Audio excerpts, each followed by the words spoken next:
Ok, bueno, bienvenidos a todos a los que se acaban de conectar. Les decía al principio que eh, esta, eh, este curso está diseñado para que usted lo reciba como información y para edificación de su vida. Y también está diseñado para que usted pueda tener evaluaciones y usted pueda repasar y de esa manera pueda crecer más en el conocimiento como si fuera eh, una clase. Esa es la idea. Les decía que finalizando cada clase, usted va a tener en Classroom una evaluación de la materia que se vio. Si usted hace la evaluación de cada una de las clases, entonces al final le vamos a dar un promedio de nota y un certificado de la que usted llevó como un curso. Si no, entonces solamente usted puede llevarlo, no se sienta asustado, no es obligatorio que usted haga los exámenes, ¿ok? Solo si usted desea repasar y aprender más. Ese es el objetivo de los exámenes, ¿ok? Les decía que cada jueves yo voy a estar subiendo el material de la siguiente clase de ese viernes, ¿ok? Para que usted la tenga un día antes en Classroom. Todo va a ser en Classroom. Entonces usted se mete en la aplicación y ahí va a tener la materia. Y ahí también cada viernes voy a subir el enlace de Zoom para que no tenga que pedírselo a nadie. Usted el viernes va a tener el enlace de Zoom y desde ahí usted va a ingresar, ¿ok? Desde el Classroom para que tengamos ese orden y todo lo manejemos desde allá. Si usted tiene preguntas, las puede hacer al WhatsApp o las puede hacer ahí mismo en el Classroom de forma directa, ¿ok? Listo entonces. Vamos a arrancar. Ahora sí.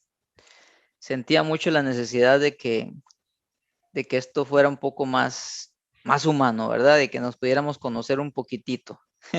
Por si nos vemos en la calle, que por lo menos yo pueda decirle, ay, Gloriana, ¿cómo está? Yo la vi a usted por allá, ¿verdad? Y no simplemente ahí pasar y ya. Eso es lo bonito, ¿ok? Conocer más gente también de otro lado. Ok, yo voy a ir avanzando. Siéntase en la libertad de levantar la mano si usted necesita hacer una pregunta, pero voy a hacer una pequeña cláusula que las preguntas sean en relación a lo que estamos viendo, ¿verdad? Por ejemplo, hoy no vamos a ver nada del arrebatamiento, entonces no vamos a hacer preguntas sobre el arrebatamiento porque no vamos a ver ese tema. Entonces, siéntase en la libertad de hacer preguntas del tema que estamos dando, ¿sí? Y lo demás ahí vamos a irlo avanzando poco a poco. Ok, listo entonces. Dijimos que esta es una historia, hay una historia hermosa, una historia que comenzó en Edén.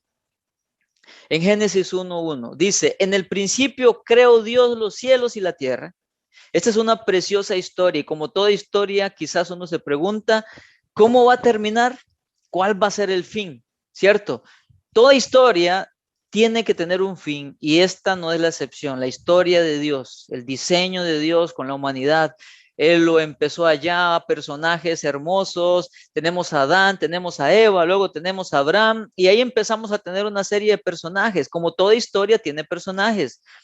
Ahora, la Biblia de forma general, de los muchos temas que habla, podemos ver cuatro principales secciones de la historia bíblica y esas son la creación. Usted me puede seguir con el material que ya le dije que está ahí en Classroom, ¿verdad? Los principales cuatro sectores o divisiones son la creación, la caída, la redención y la restauración. Tres de esos cuatro ya se dieron.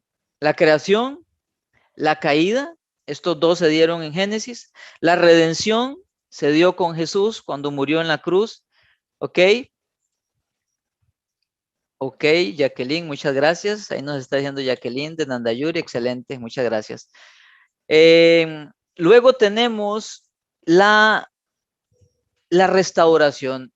Eso es lo que falta, a grosso modo, en esta preciosa historia, la restauración, que implica la derrota final del mal y el establecimiento del reino de Dios en la tierra. Todo esto debería de producir en nosotros como cristianos mucha ilusión, mucha alegría, mucha expectativa, ¿cierto? Por eso la importancia de estudiar estos temas, porque si no, estamos aquí como, ¿qué? ¿Haciendo qué? ¿Para dónde vamos? ¿Qué sentido tiene vivir, levantarse todos los días? Seríamos como un eclesiastés, vivir cada día sin sentido, solamente pasando el día, ganándonos el sustento para el siguiente día repetir lo mismo y hasta que nos llegue la muerte y listo. No, no es esa la idea de Dios para sus hijos, para los cristianos. Tiene que haber una expectativa, debe de haber una esperanza, un aliento. Pero tristemente, ¿sabe? Muchos no se interesan o les da temor o hasta apatía por estos temas. Pero el final es lo que importa, es el propósito de todo, ¿cierto? Y en eso se centra la escatología, se centra en el conocimiento de esta historia preciosa, el diseño que tiene Dios, cómo va a terminar, qué papel va a tener la humanidad, la iglesia, qué va a hacer Dios. Y esto es lo que debería despertar en nosotros esa alegría, ¿ok?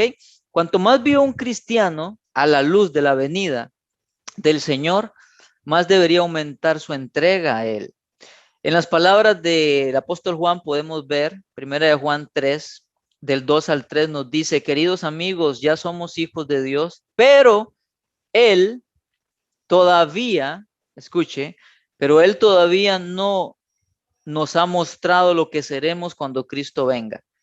Pero sí sabemos que seremos como Él, porque lo veremos a Él tal como Él es. Oiga, y todos los que tienen esta gran expectativa se mantendrán puros, así como Él es puro.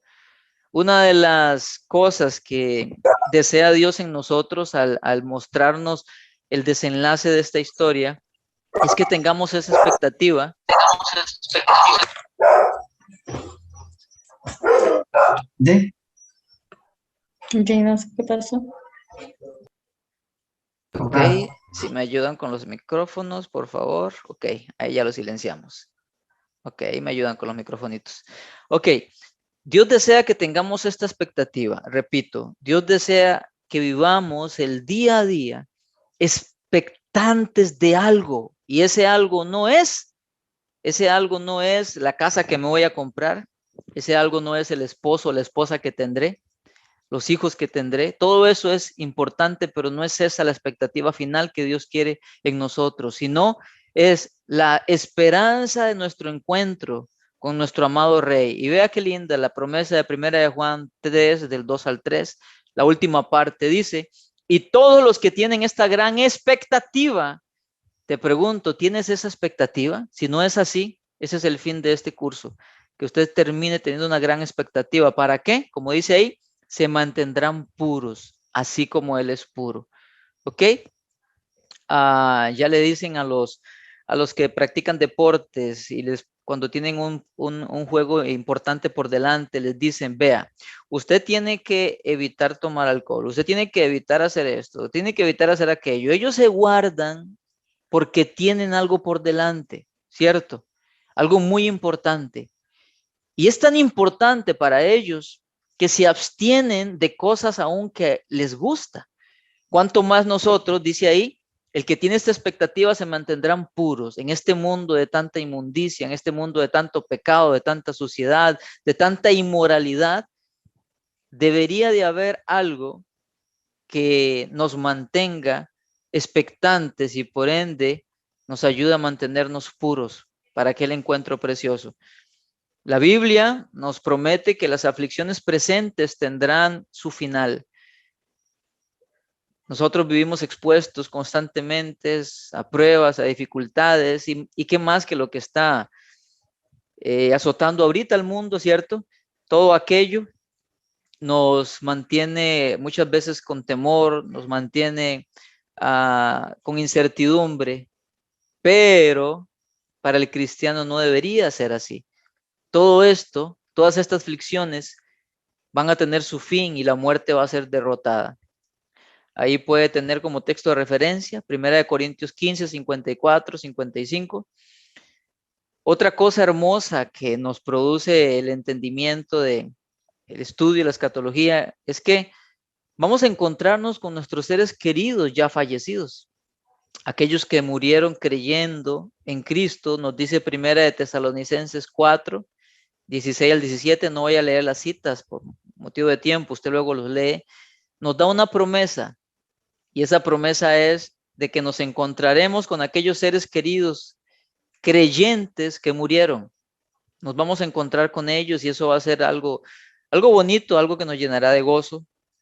Además, va a acontecer algo que para mí es lo más glorioso, lo más importante, lo supremo. Según nos enseña Apocalipsis capítulo 22, versículo 3 al 4, vamos a ver el rostro de Dios. El que ha estado más cerca de aquello fue Moisés, vio la espalda de Dios. Pero tenemos la promesa en Apocalipsis 22, del 3 al 4, de que veremos el rostro de Dios. Ese es el premio supremo, poder estar por la gracia de nuestro Señor Jesús delante de Él y poder verlo, poder deleitarnos de su belleza, de su majestuosa gloria. Y son expectativas que nosotros debemos de tener aquí en la tierra, ¿cierto? Se debe decir también que las cosas no terminarán bien para todos. Todo lo anterior fue bonito para los creyentes, pero para los no creyentes no va a ser así de bonito. Los acontecimientos de los últimos días sirven de advertencia para aquellos que aún no han puesto su confianza en Jesús para salvación. El juicio de Dios está en camino. Los no creyentes deben huir de la ira venidera, pero solo confiando en Cristo Jesús. Los no creyentes deben arrepentirse de sus pecados para que el día del Señor no caiga sobre ellos, como enseña la palabra de Dios en 1 Tesalonicenses 5. Quienes rechacen el plan de salvación serán cortados de las glorias del reino de Dios y desterrados de su presencia para siempre. Entonces, hoy es una introducción a lo que es la escatología. Escuche bien. El estudiar este tema debería producir en nosotros esperanza, alegría, un motivo para guardarnos, pero también debería producir en nosotros compasión por los que están sin Cristo. Y eso debería de llevarnos a compartirles acerca de el único camino que nos lleva a la vida eterna, a la salvación, que nos libra de la ira venidera. Como vamos a ver, y vea que la tribulación se le va a dedicar 4 viernes porque es bastante fuerte. Cuando lleguemos ahí, usted va a ver lo catastrófico que es el juicio de Dios derramado sobre la tierra. Eso debería de movernos a nosotros a misericordia. A veces estamos muy cómodos, ¿cierto? Viviendo nuestro cristianismo, disfrutando de las bendiciones de Dios. Sin embargo, se nos olvida aquella comisión que el Señor nos da a nosotros y es a llevar su nombre. Esta iniciativa, ¿sabe? De una parejita que la mayoría de ustedes no conoce, ¿sabe qué la motiva? Esta iniciativa de hacer esto, de hacer todo lo que hacemos. Día a día hacemos devocionales por Facebook de media hora. Día a día ponemos algo que se llama principios, que son reflexiones sobre los proverbios. Día a día estamos moviéndonos. ¿Sabe qué nos motiva?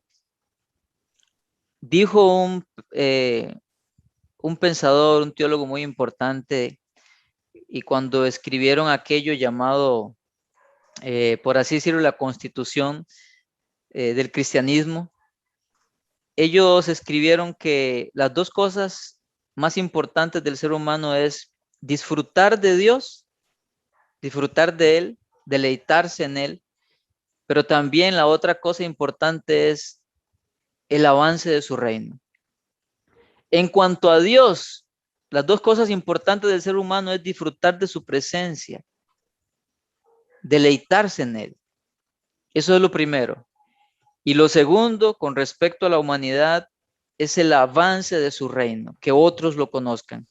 Y eso es lo que nos mueve a nosotros, a este ministerio John Clay, como le digo, que quizás muchos de ustedes ni siquiera lo han escuchado. Eso nos mueve que otros conozcan a Jesús.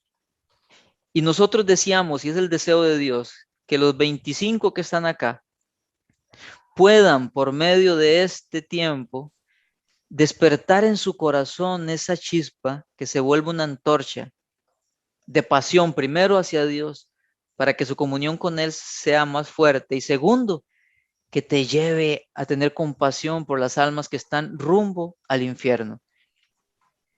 Y ahorita, como podemos ver, adelantándome un poco, o sea, yo no sé si usted alguna vez se le ocurrió en la cabeza que un ateo pueda ser pastor de una iglesia cristiana evangélica. O sea, a mí nunca se me ocurrió. Pues ya tenemos eso, ¿ok? Tenemos ateos desevangelizando cristianos. Eso está pasando ahorita, 2021, mayo. Esto está de cabeza.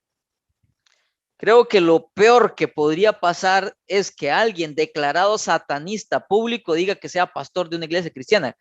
No sé, creo que sería lo peor. Pero imagínese usted cuándo se nos ocurriría ver que llegaríamos al punto, ya habíamos estado viendo de que las iglesias metodistas se están dividiendo, las presbiterianas se están dividiendo porque unos quieren poner a pastorear a personas de LGTBIQ y entonces las más tradicionales dicen no y otras liberales dicen sí, y se están produciendo fracciones, se está dividiendo, ya eso lo estábamos viendo, pero ahora estamos yendo aún más allá, que un ateo sea pastor y lo que está haciendo es desevangelizando, ok, eso lo estamos viendo y en este panorama de caos, de oscuridad, profetizado ya en la Biblia, ¿qué tiene que hacer? ¿Qué tiene que producir en nosotros? No importa, pues sí tenía que pasar. No, no. Debe de producir en nosotros tengo que hacer algo y ese algo es proclamar las glorias de Cristo, ¿cierto? Entonces, el juicio de Dios está en camino. Quienes rechacen el plan de salvación serán cortados. Sin embargo, Dios desea que todos escuchen su palabra. La palabra primera, segunda de Pedro nos dice que Dios no retarda su venida como algunos tienen por tardanza, sino que Él es paciente para con todos, no queriendo que nadie se pierda, sino que todos procedan al arrepentimiento. Y es nuestra función ahorita proclamar el Evangelio. Entrando propiamente a lo que es escatología, el término se deriva de la palabra eschatos o eschatos y significa final y logos significa palabra. Entonces, lo que quiere decir escatología es la doctrina de los últimos tiempos, es el estudio de las últimas cosas. Eso es escatología. ¿Ok? Para que lo tenga ahí en su cuadernito de notas. Igual está en el material, pero siempre es bueno tener un cuadernito de notas. Significa el estudio de los últimos tiempos, el estudio de las últimas cosas. Se centra normalmente en el retorno de Cristo, en el fin de los tiempos, los juicios venideros, el reino de los cielos, la naturaleza del cuerpo glorificado, la perspectiva de la vida eterna. La escatología se presenta a sí misma como una teología del futuro. ¿Ok? Eso es escatología. Existen dos categorías de escatología. Una es la personal y otra es la cósmica. Son las dos categorías principales. La personal y la cósmica. ¿Qué significa? La escatología personal trata del futuro propiamente de la persona, ¿okay? Del individuo. Y trata asuntos como la muerte, el estado intermedio, todo eso lo vamos a hablar, la resurrección, el juicio, dónde va a pasar la eternidad. Eso es la escatología personal. Y la escatología cósmica se refiere a cuestiones más amplias, como los pactos bíblicos, el arrebatamiento, el periodo de la tribulación, la segunda venida de Jesús, el milenio, ¿ok? Lo que ya va más allá de un individuo que acapara o tiene que ver con todo el cosmos, con todo el mundo. Esa es la escatología cósmica. La escatología personal se centra de manera más concisa en el destino de los seres humanos, individuales, pero la escatología cósmica enfoca asuntos más amplios, la forma en la que Dios tratará con su creación en conjunto, ¿ok? Esos son los dos a categorías de la escatología, en cuanto al ser humano y en cuanto al mundo en general, como tal. Tenemos dos modelos de escatología, ¿ok? Está la visión espiritual y la visión de la creación. Esto es muy importante entenderlo para poder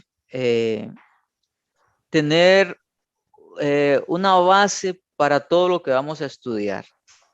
Así que yo le pido a usted que después de escucharme usted lo pueda leer y releer, porque esto va a ser la base, ¿ok? Comprendiendo esto, le va a ayudar a usted a comprender un montón de cosas.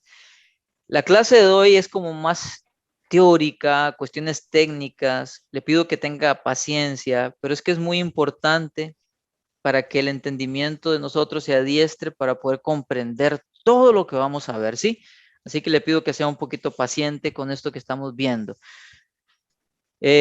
Cuando hablamos de la visión espiritual, esto lo que hace es que todo lo que ve en la Biblia, todo lo que está en la Biblia, las profecías y demás, lo ve como algo inflado espiritualmente por encima de lo físico.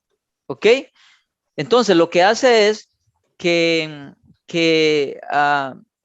lo eleva lo espiritual y mengua o reduce la importancia de lo físico, de lo material. Según esta opinión, existe un fuerte dualismo, o sea, dos fuerzas que están luchando en el cosmos. Lo espiritual y lo físico y lo material se oponen, están peleando con igual fuerza, pero una es mala y otra es buena. ¿Ok? Lo espiritual, según esta posición, esta versión espiritual, se valora más que lo físico y todo lo material es malo, según esto. Y esto nace en un filósofo llamado Platón, que usted tiene que haber escuchado. Este señor, por allá aproximadamente del 428 al 438 antes de Cristo, y todas sus filosofías que se desprenden de su enseñanza, él enseñó que lo espiritual era superior a lo material. Y de ahí vienen muchas variaciones religiosas del platonismo que tenemos hoy en día, que se han infiltrado hasta hoy, ¿ok? Eh, Según ellos, el alma abandona el cuerpo y pasa a una existencia puramente espiritual. No hay nada material allá, sino que todo es sin cuerpo, todo es espiritual justamente. Cuando usted estudia un poquito de la historia cristiana, se va a encontrar con un grupo llamado los gnósticos. Los gnósticos tienen su fundamento, también agarraban del platonismo para desarrollar su doctrina. Ellos se infiltraban a la iglesia y empezaban a hacer un sancocho horrible para confundir y dividir, ¿sí? Aunque la mayoría de los primeros cristianos no eran gnósticos, había una influencia, pero no eran gnósticos y no eran platonistas declarados. Sin embargo, ellos se dejaron influenciar por las ideas de Platón. Por ejemplo, Origen, del año 184 al 254 después de Cristo, casi llegó a negar que había una resurrección corporal, como la Biblia lo enseña. Luego tenemos a un teólogo muy respetado como es Agustín o San Agustín, del año 354 al 430 después de Cristo. Él creía en la idea de un reino que era solamente espiritual. Él decía que un reino terrenal de Jesús, como lo expresa el milenio, que lo vamos a ver más adelante, era algo carnal, era algo carnal. Y que lo que había solamente era una entidad espiritual que era la iglesia. Él empezó, se vio influenciado por esta idea del platonismo acerca del dualismo también, ¿ok? Él escribió una obra muy famosa que se llamó La Ciudad de Dios, donde él plasmó todas estas ideas. Y las ideas de, de San Agustín fueron las que dieron pie a lo que se conoce como el amilenialismo, que más adelante vamos a hablar. que son tres posturas, que ahí adelante las nombro, pero más adelante vamos a desarrollarlo un poquito, qué es el amilenialismo, y pues nace de este teólogo.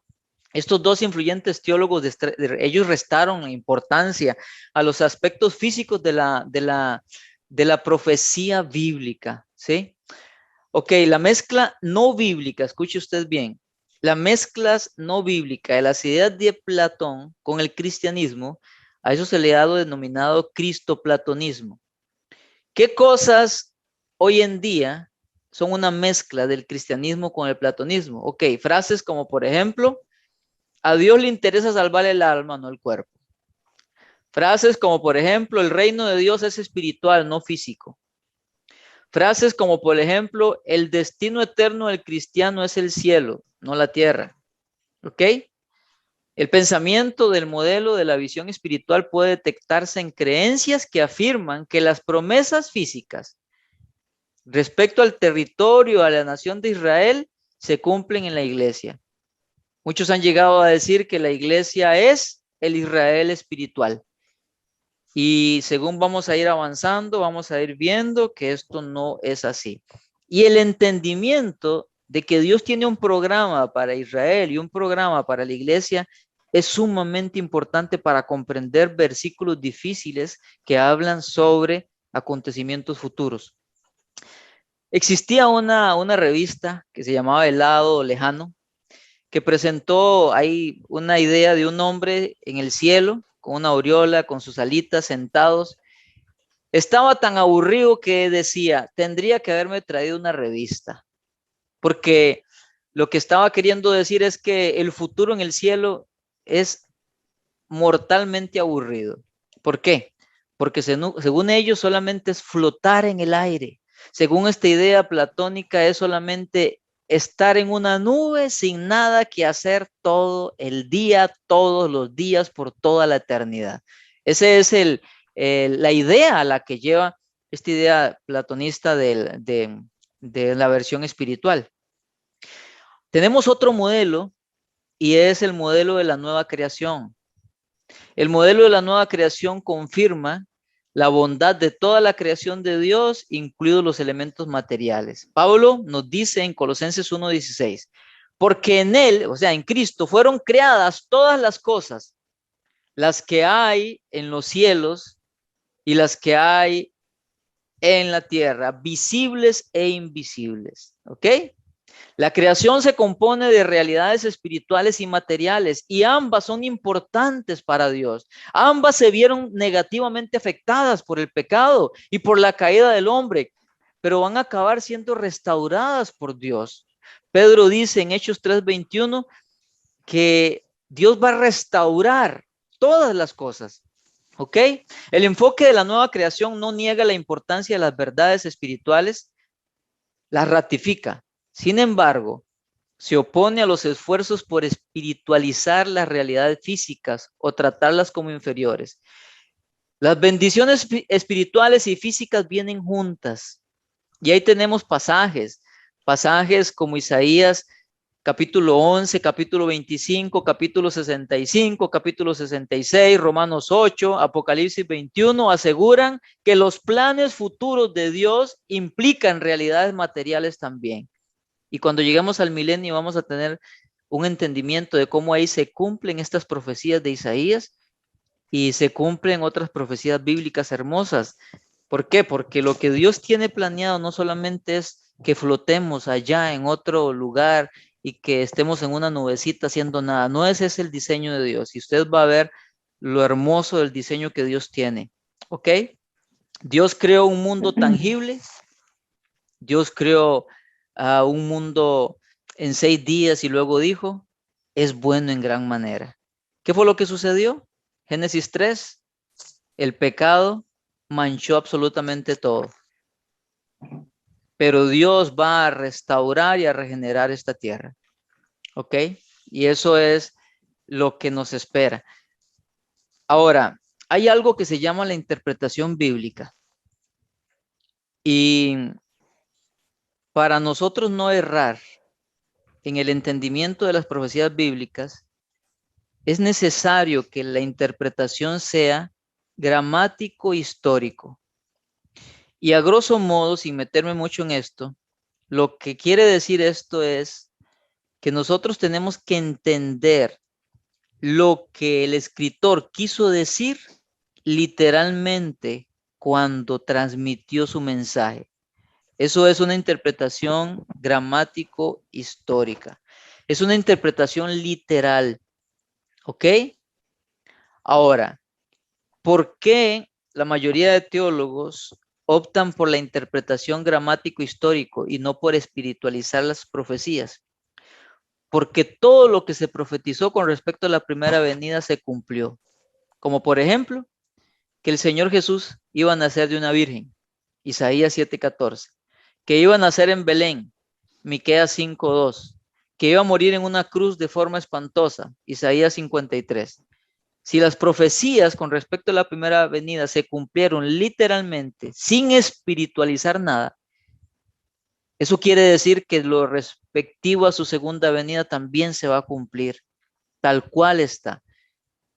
Uno de los grandes problemas que ha llevado a interpretaciones de otro tipo es porque han espiritualizado las profecías bíblicas y eso da lugar a que la imaginación vuele y a que se digan un montón de cosas y a que digan, no, esto es espiritual, esto es literal, y entonces como esto es espiritual, no quiere decir que realmente el milenio va a ser de 1000 años, eso no se refiere a eso, y empiezan a tener interpretaciones espirituales de una cosa y otras literales a su conveniencia, no. Cuando nosotros interpretamos toda la Biblia de forma gramático histórico, o sea, literal, y en el sentido que aquello quiso tener, eso nos lleva de una forma más sana a interpretar las escrituras. ¿Ok? Hay tres perspectivas, o la escatología tiene tres formas globales en las que se entiende. Una es amilenialismo, otra es postmilenialismo y otra es premileniarismo. Más adelante lo vamos a ver a detalle, pero el amileniarismo niega el milenio. El postmilenialismo dice que el milenio es aquí, ya ahora.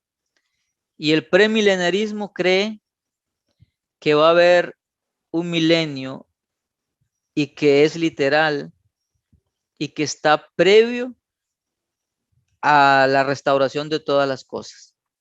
¿Ok?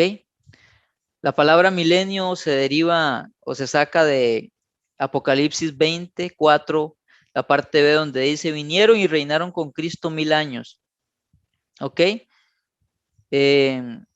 Nosotros en este estudio vamos a centrarnos en la perspectiva premilenarista, dispensacional o futurista. Yo sé que suena raro, quizás nunca lo he escuchado, pero de las tres posturas escatológicas que hay, la que abrazan los teólogos más serios y que lo han hecho a lo largo de la historia es la perspectiva premilenialista, futurista o dispensacional. Más adelante vamos a hablar un poquito más para que ahorita no se sienta confundido. ¿Ok? Entonces, a manera de resumen, tenemos que Dios tiene un plan general que está dividido de forma global en 4 partes, de las cuales ya 3 se han cumplido. La creación, la caída y la redención. Nos falta la restauración. ¿Ok? Podemos ver que la escatología lo que quiere decir es el estudio de las cosas futuras, de los acontecimientos finales. La escatología se puede ver de forma personal y de forma cósmica. La personal tiene que ver con las cosas que va a hacer con nosotros como individuos y de forma cósmica con el mundo.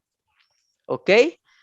Podemos ver que hay 2 formas en las que se interpreta la escatología y es de una forma espiritual o una forma que se llama la nueva creación, donde las verdades espirituales y las materiales son importantes. No nos centramos únicamente en espiritualizar todo. ¿Ok? Estoy resumiendo. Y luego es importante interpretar las profecías de una manera gramático histórico. O sea, con el sentido, entender el sentido con el que se le dio cuando se escribió y de una forma literal, sin espiritualizar las cosas. De esa manera vamos a tener una interpretación sana de las profecías bíblicas y vamos a tener una comprensión correcta. Vamos a entender que Dios tiene un plan para Israel como nación y tiene un plan para la iglesia. El entendimiento y la división de estas dos cosas nos va a ayudar a comprender muchas de las profecías que vamos a estar estudiando a lo largo de este tiempo. Y por último, que existen tres formas de escatología. Una es la que niega el milenio. Dicen no hay milenio, se llama milenialismo. Otra es postmilenialismo, que el milenio ya empezó y ya está aquí. Y otra es premileniarismo, que todavía está por llegar y que sí es literal. Y que se desprende de Apocalipsis 24, donde se nos enseña que el Señor Jesús viene a un reino literal y terrenal de 1000 años. Y nosotros vamos a centrar nuestro estudio en la posición premileniarista, futurista o dispensacional. ¿Ok? ¿Alguien quiere hacer algún comentario, alguna pregunta? Al final de la clase vienen 4 preguntas de repaso para usted. ¿Ok? Y en Classroom va a encontrar una prueba corta de 5 preguntas. Cada una tiene un valor de 20 puntos. El que quiere llevar esto como un curso y tener una nota al final y un certificado, haga los exámenes cortos que salen en Classroom. Y el que no, pues no está obligado a hacerlo. ¿Ok? Listo, vamos a orar entonces. Amado Padre, muchas gracias por cada una de las personas que con corazones nobles y sedientos están aquí, Señor. Gracias por darnos el privilegio de poder ser instrumentos tuyos. Gracias, Señor. Te pido en el nombre de Jesús que nos ayudes a permanecer a lo largo de todo este curso y que más bien añadas más personas, Señor, para que seamos instruidos, para que nuestra fe en ti sea firme y nuestro conocimiento de las promesas futuras, Señor, sean claras en nosotros. Y como dice tu palabra, Señor, danos espíritu de sabiduría y de revelación en el conocimiento tuyo. Alumbra los ojos de nuestro entendimiento para saber la esperanza a la que tú nos llamas. Señor, en el nombre de Jesús, bendice a mis hermanos, guárdalos, protégelos, rodéalos, Señor, como con un escudo. Llénalos de tu presencia, Espíritu Santo. Gracias, Señor. Gracias por tu misericordia y por tu palabra. En el nombre de Jesús. Amén. Aquí está mi esposa al ladito, aquí viene para que se despida. Es que no podemos, aquí están los dos, pero quiero despedirme, decirles muchas gracias por estar esta noche. Bueno, ok, estamos despedidos, nos vemos si Dios lo permite de hoy en noche.